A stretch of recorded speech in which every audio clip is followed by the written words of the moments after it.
What's going on, Picasso family? It's your boy Jay Picasso back again with a video for you guys. This is the coloring process of the Zoro versus Afro versus Inuyasha piece. We're going to get into it. Thank you guys if you watched my first video. Go ahead and subscribe, comment, let me know what type of videos you would like me to do in the future. We're going to just get straight into it with this video. Just talking about the coloring process, how I go about coloring, what I'm thinking about, when it comes to blending techniques, when it comes to, effects and different things of that nature. And we're gonna get into it, and on and popping. So let's get it.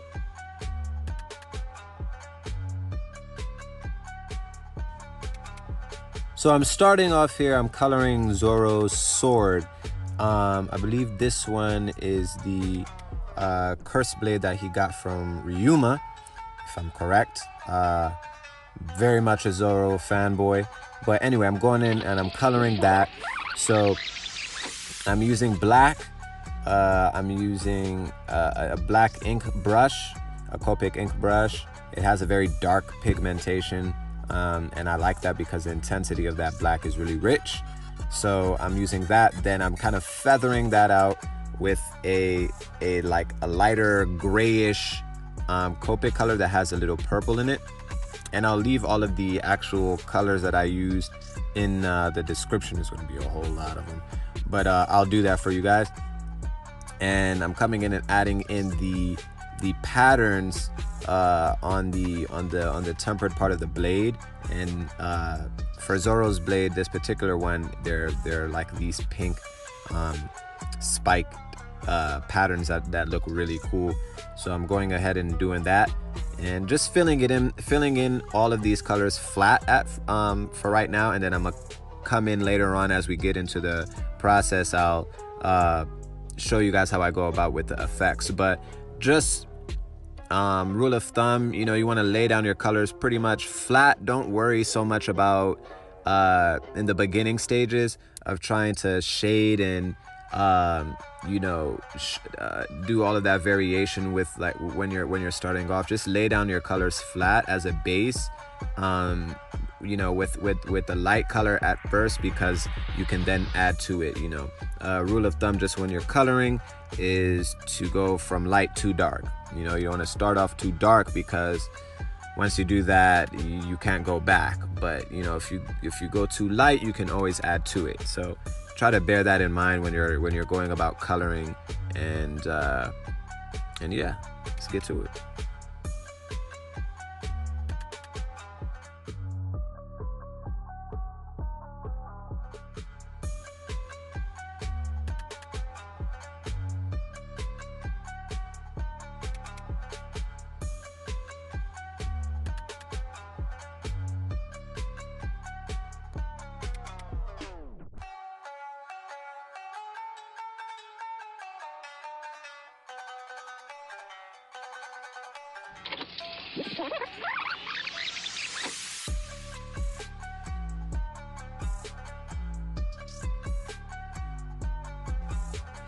Lastly, rule of thumb, these U-shaped spaces that you see that I've left blank in the blade is where the light is reflecting or bouncing off of the blade. So you want to be very mindful, rule of thumb, about where your light source is, whether it's coming from the top left, top right, bottom right, bottom left, front, back. You want to be very mindful of that, because that's going to determine how you color. And I'll do a video about lighting and just the basics of that as well. But yeah, let's get into it.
So I'm done with the sword for now, and I'm going in and I'm putting in an effect right now, coloring in the effect or the aura around Zoro right now. He's releasing his killer instinct, and I'm going ahead and filling that in.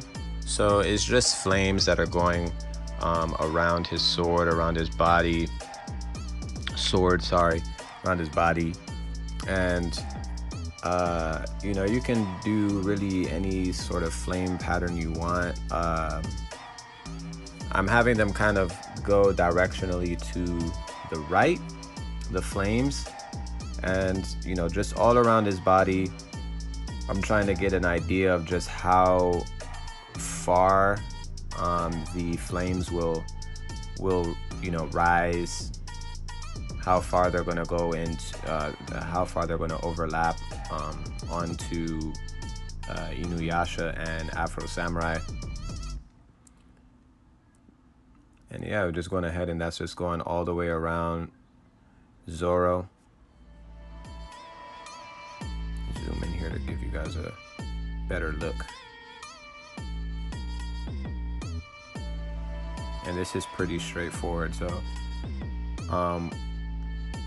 as we go on, you're going to see how we're going to bring out the flames even more and really drive home the emphasis of this powerful clash, and each character unleashing a powerful attack.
I've started to blend the pinkish reddish with the purple I have here, and I'm doing that to kind of distinguish and create a little bit more contrast between Zoro's aura and Inuyasha's aura, and also too because Inuyasha's actual clothing is red as well. So I didn't want to have all of that red.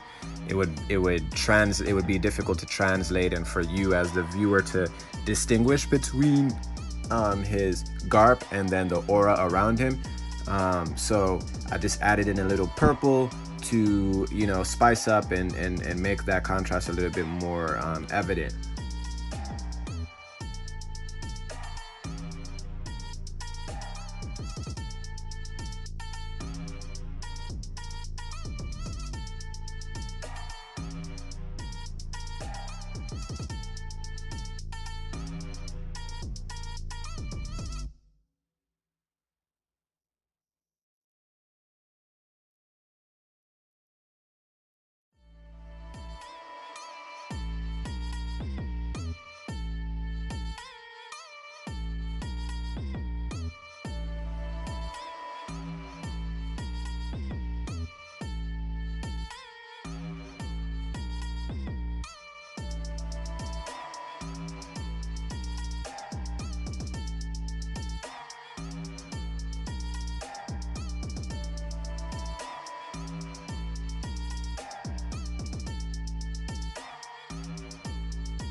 I'm starting off in the sword here, and what I like to do is I like to unify my my characters or the color palette.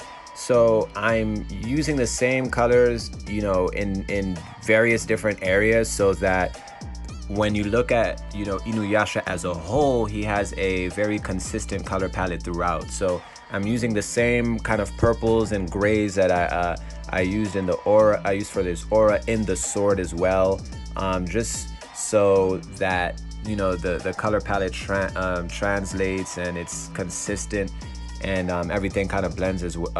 So it's like a thematic.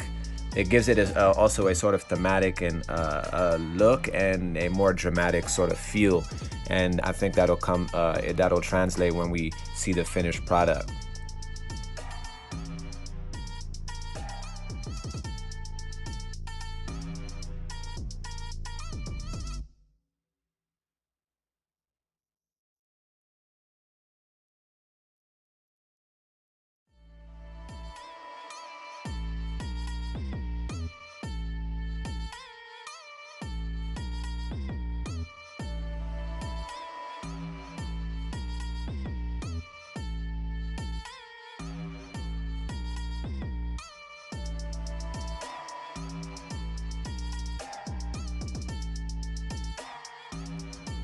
The black streaks here are an effect just to indicate where the swords are actually clashing or making a connection with each other at.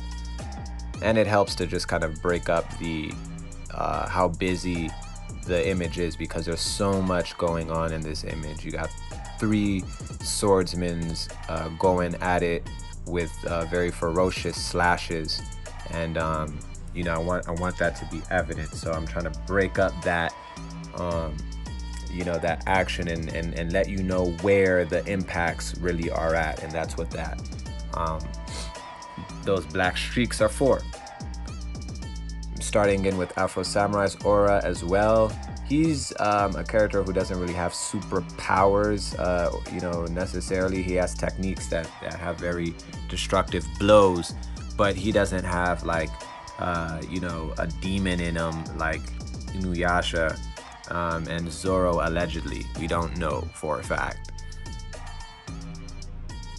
I think the fan base would be incredibly disappointed if Zoro didn't have some type of demon-esque power. So if Oda never wrote that for him or never intended that to be a part of Zoro's arsenal, he's kind of gonna have to make it that way now, because everybody is hell-bent on him having demon powers.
So now I'm coming in and I'm coloring Zoro's hair, and I'm kind of going I'm using a different technique here in the coloring of his hair. I'm using the white to create shapes and to make his hair look a lot more spiky without me having to actually draw in or ink in lines to distinguish that. I'm using just shape and light to do that for me. So the white areas that I've left, even just with that one color, already makes his hair look spiky and more dimensional. Just with that technique of leaving the white there. As you can see, it's like these triangle patterns that the white, then the negative space makes. And I'm gonna go ahead, and as we get on in this drawing, you'll see how I'll emphasize that and bring that to the forefront even more. Starting over here with Afro Samurai and just putting in the flat brown, and using the brown just to kind of subtly indicate where I'm going to shade and where highlights will go.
So now I'm starting on Zoro's skin, and if you haven't noticed already, I've been doing everything very sequential and compartmentalizing how I color. So I started off with all of the characters' aura and their swords. Now I'm coming in and doing just skin tone, and this is helping me just focus on one thing at a time and think about one thing at a time. So with all of the characters, I'm thinking about the highlights in their skin, where the shadow shapes would go, and I'm not overcomplicating or overloading my mind by working on one character throughout from start to finish first before I move on to the next. It also helps with the speed. You get through your drawings a lot quicker, especially drawings where you have multiple characters involved. Doing all of the skin tones of the characters first, or all of their clothing first. Sorry for my putting my head in the camera. But doing that helps in just organize the way you work. As an artist, you want to organize the way you work, and it just helps you think a lot better, and creativity flows a lot better too. So that's one of the process and the techniques that I employ when I'm doing a piece that has a lot of characters in them.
Now, if you were ever wondering how people color so effortlessly or so realistically with marker, they're probably not coloring solely with markers. They're using a cross technique where you use colored pencils or paint, white paint or colored paint, acrylic to do your shade, or the light shade where to create those gradiating effects, and that's what I've done here. I've sharpened this brown colored pencil, and I'm coming in and feathering and creating those gradiating effects in his skin to just drive home that realism even more. And then, as you can see, he's starting to come alive, and the expression in his face is a lot more menacing.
So now I'm coming in and I'm doing the secondary tones on all of the characters. I've kind of finished with Afro Samurai, and I'm starting here on Zoro and defining the shadow shapes a little bit more and driving home where the light is shining from.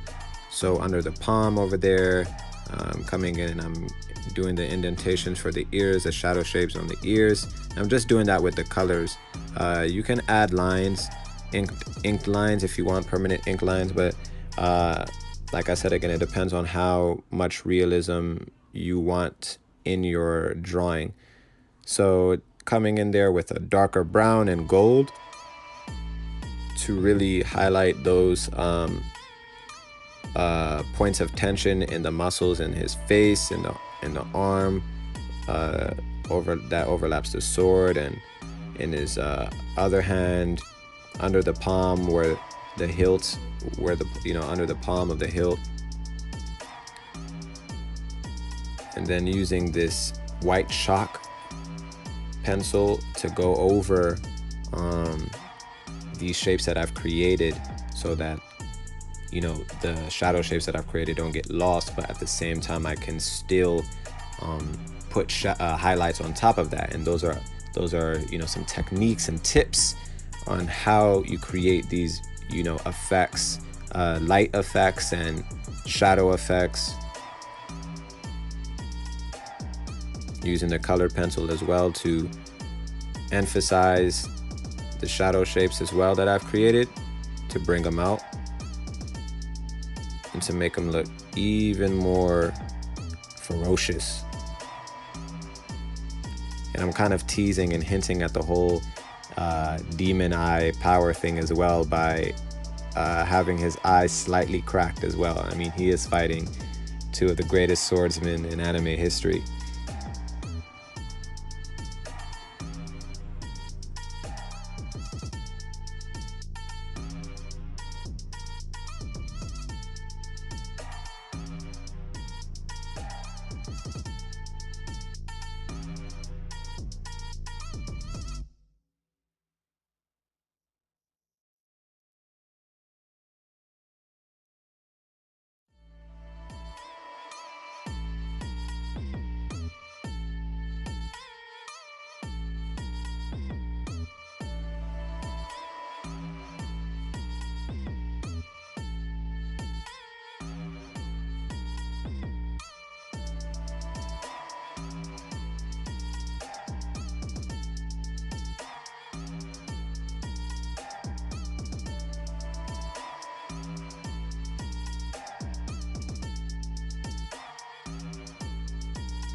Now, this is a very interesting technique that you can incorporate into your drawing style to really just drive home those effects.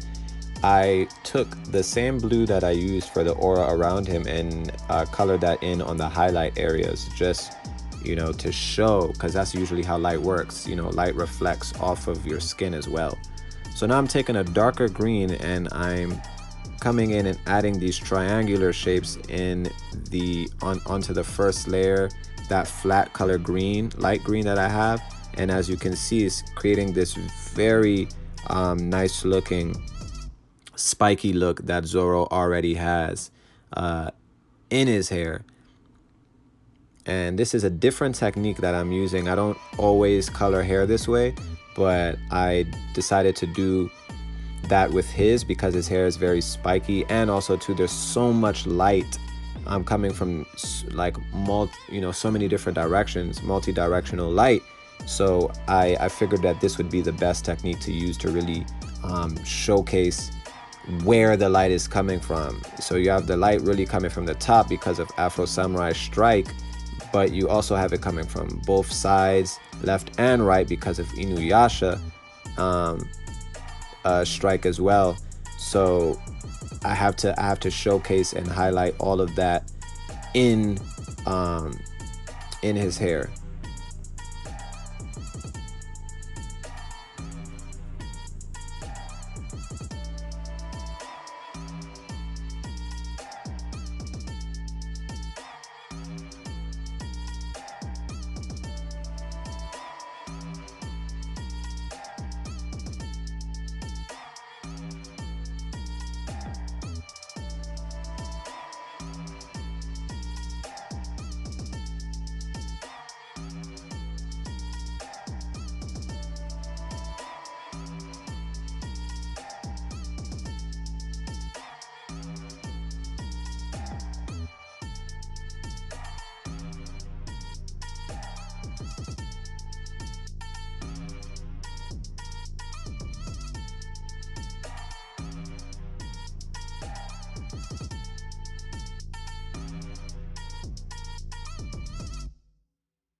Alright, so this video is coming to an end. Thank you guys so much, J Picasso family, if you stuck around to the end and watched the entire thing. like, comment, and share. Subscribe too.